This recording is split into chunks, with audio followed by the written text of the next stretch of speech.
चंबल में एक बार फिर ट्रेन लूटने की घटना सामने आई है। सिकरौदा स्टेशन पर खड़ी शक्कर से भरी मालगाड़ी के डिब्बे काटकर बदमाशों ने शक्कर के बोरे चोरी कर लिए। ये घटना होते देख गश्त कर रहे आरपीएफ के जवानों ने फायरिंग की तो बदमाशों ने उल्टी फायरिंग की। इस घटना में एक आरोपी रवि शर्मा आरपीएफ पुलिस को घायल हालत में घटना स्थल पर पड़ा मिला।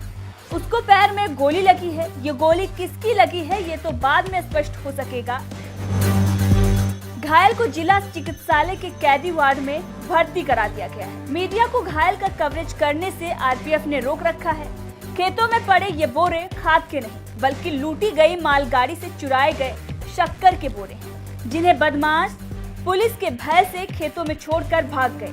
पिपरसा गांव के बदमाश बताए जा रहे हैं। ये बड़ी संख्या में बदमाश ट्रेन से शक्कर चोरी करते हुए दिखे। अब आरपीएफ चोरों की तलाश में जुट गई है। वहीं खेतों में पड़े बोरों को इकट्ठा करने में लगी है। मालगाड़ी का इंजन कल रात गोवा एक्सप्रेस को लगा दिया गया क्योंकि गोवा एक्सप्रेस का इंजन खराब हो गया था। यही कारण था कि रात भर ये मालगाड़ी सिकरौदा स्टेशन पर रुकी रही।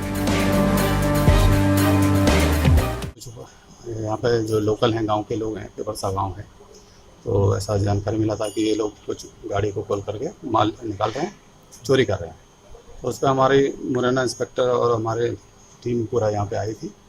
उसके बाद की जो घटना है उस पर जांच चल रही है, आगे आपको बताया जाएगा।